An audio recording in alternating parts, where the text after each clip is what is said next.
अरबी भाषा का एक शब्द है बेअह। इसका मतलब होता है मुसलमान नेताओं के प्रति दिखाई या जताई गई वफादारी। शब्द का उपयोग ये समझने के लिए भी किया जाता है कि जिहादी समूहों और उनके सहयोगियों के बीच कितनी निष्ठा है। अब कल्पना करिए कि बेअह को बीच में रखा जाए और इसके एक तरफ तालिबान और दूसरी तरफ अलकायदा रख दिया जाए। कुल मिलाकर मामला ये है कि अलकायदा और तालिबान के बीच क्या संबंध है। अगर संबंध है तो इसका बेअह शब्द से क्या लेना देना है, यानी बेअह शब्द का क्या मतलब है। आप सभी को विभव देव शुक्ला का सादर प्रणाम। आप देख रहे हैं अंतर्राष्ट्रीय खबरों का पिटारा दुनिया बज़। इन सवालों का जवाब जानने के लिए गौर करते हैं एक शांति समझौते की तरफ, जिसे अंग्रेजी में एग्रीमेंट फॉर ब्रिंगिंग पीस कहा गया था। समझौते में यह तय किया गया कि अमेरिका और नाटो के देश 14 महीनों के भीतर अफगानिस्तान से अपनी सेना वापस बुला लेंगे। समझौते में यह स्थिति भी रखी गई थी कि तालिबान को समझौते के दिशा निर्देशों का सख्ती से पालन करना होगा।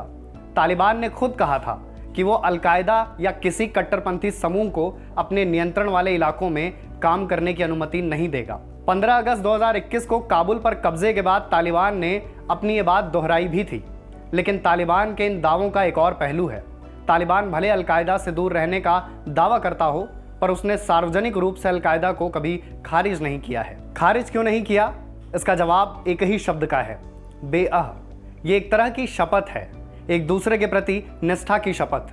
अलकायदा और तालिबान के एक दूसरे से जुड़े रहने के पीछे बेअह को सबसे बड़ी वजह माना जाता है। रिपोर्ट्स के मुताबिक 90 के दशक में ओसामा बिन लादेन ने तालिबान के मुखिया मुल्ला उमर से ये कसम ली थी। दोनों समूहों के बीच ये शपथ कई बार दोहराई गई, लेकिन तालिबान ने आज तक इस पर सार्वजनिक रूप से कोई टिप्पणी नहीं की है और न ही इसे स्वीकार किया है। स्वीकार भले नहीं किया है, पर यह शपथ अपने साथ कई बंधन लेकर आती है। शपथ बताती है कि दोनों पक्षों के बीच जिम्मेदारियां कितनी संजीदा हैं। इतना ही नहीं, शपथ से मुकरना इस्लाम में संगीन जुर्म माना जाता है। 9/11 आतंकी हमलों के बाद मुल्ला उमर ने ओसामा बिन लादेन को अमेरिका के हवाले करने से इनकार कर दिया था। ऐसा माना जाता है कि ये करने के पीछे बेअह सबसे बड़ी वजह थी, जिसके बाद अमेरिका ने 2001 में अफगानिस्तान पर हमला किया था। अब शपथ को लेकर एक और बड़ा सवाल खड़ा होता है। अगर बेअह तोड़ना इस्लाम के मुताबिक संगीन जुर्म है, तो इसके उल्लंघन पर क्या होता है? इस सवाल का जवाब एक घटना में छिपा हुआ है। जब इराक में अलकायदा के सहयोगी तालिबान के सेंट्रल कमांड ने शपथ मानने से इनकार कर दिया था, इसके बाद वो इस्लामिक स्टेट यानी IS के रूप में सभी के सामने आया। तभी से IS और अलकायदा के बीच की अदावत चली आ रही है। तालिबान के साथ बेअह की शपथ लेने वाला अलकायदा इकलौता समूह नहीं है। पाकिस्तान तालिबान ने भी तालिबान के साथ ये शपथ ली है और अफगानिस्तान पर तालिबान के कब्जे के बाद उसे दोहराया भी है। 2011 में ओसामा बिन लादेन की मौत के बाद इस मामले में एक और दिलचस्प मोड़ आया।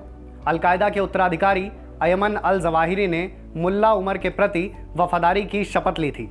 जब IS ने इराक और सीरिया के इलाकों में विद्रोह किया, तो अलकायदा ने 2014 में तालिबान के साथ अपनी वफादारी की शपथ को फिर से दोहराया था। लेकिन 2015 में तालिबान ने ऐलान किया कि 2 साल पहले मुल्ला उमर की मौत हो चुकी है। इसका मतलब ये हुआ कि अल जवाहिरी ने तालिबान की तरफ से एक मरे हुए इंसान के प्रति वफादारी की शपथ ली थी। फिर अगस्त 2015 में अल जवाहिरी ने तालिबान के तत्कालीन नेता मुल्ला अख्तर मोहम्मद मंसूर के प्रति वफादारी की शपथ ली। शपथ में ये कहा गया कि मुसलमानों की एक एक इंच ज़मीन को वापस हासिल करने के लिए जिहाद किया जाएगा। तालिबान नेता मंसूर ने इस शपथ को कबूल किया था। इसका ये संदेश निकल कर आया कि तालिबान अलकायदा के जिहादी एजेंडे के पक्ष में था। ये बात तालिबान की मौलिक अवधारणाओं के खिलाफ थी। मई 2016 के दौरान अमेरिकी सेना ने कई बड़े हमले किए थे, जिसमें मुल्ला अख्तर मोहम्मद मंसूर की मौत हो गई थी। तब हिबतुल्लाह अखुंदजादा ने तालिबान की कमान संभाली। उसने अल जवाहिरी की शपथ यानी बेअह को सार्वजनिक रूप से नहीं स्वीकारा और न ही कभी असहमति जताई। लिहाजा तालिबान और अलकायदा के बीच रिश्ते न तो खत्म हुए और न ही बहुत अच्छी सूरत में रहे।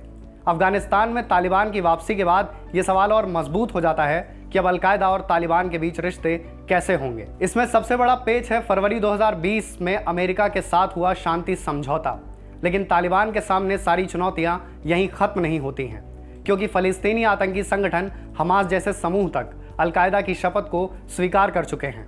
मीडिया रिपोर्ट्स की माने तो तालिबान और अलकायदा के बीच रिश्ते खत्म नहीं हुए हैं। तालिबान का हक्कानी नेटवर्क अलकायदा के साथ अच्छे संबंध रखता है। इस बात में कोई दो राय नहीं है कि तालिबान अपने बुनियादी ढांचों में बदलाव का हवाला देकर सत्ता में आया है। ऐसे में उसके सामने दोहरी चुनौती है। पहला, अंतर्राष्ट्रीय हितों को लेकर चलना, और दूसरा, अलकायदा के साथ रिश्ते बिगड़ने न देना। आखिरकार ये शपथ या ये कहें कसम पूरे 2 दशक पुरानी है। तो कैसी लगी आपको हमारी ये खबर? हमें कमेंट करके ज़रूर बताएं और हमारे चैनल को सब्सक्राइब करना ना भूलें।